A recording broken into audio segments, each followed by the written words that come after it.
Guys finally मैले यो कोर्नेमा कोरिसकेँ, मसिनो बनाएँ। अब म हाल्दैछु हल्दी।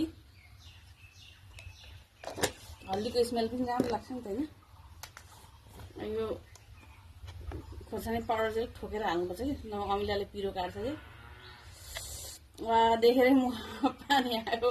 एउटा भिडियो थियो नि आम देखेरै पानी छल्छल्ली मुखबाट निस्किन्थ्यो नि। भएको छैन टाइम पर्छ। त हाले निमक कस्तो जिब्रोबाट पानी निस्किन्छ गाइस।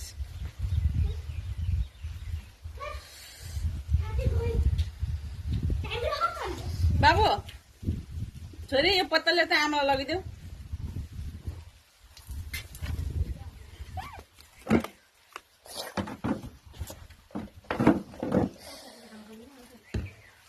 एउटा पत्ता थाहा पर्छ आमालाई।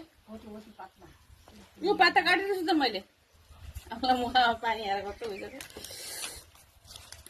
मलाई बेसी नहाल्नु म त घरमा सजिलो बो राम्रो बस्ने बाबालाई दिएको एउटा पत्ता मैले कम्ती कम्ती यो बाबालाई बस्ने थाहा पायो। खाँदैन खाइहाल्नु पर्यो।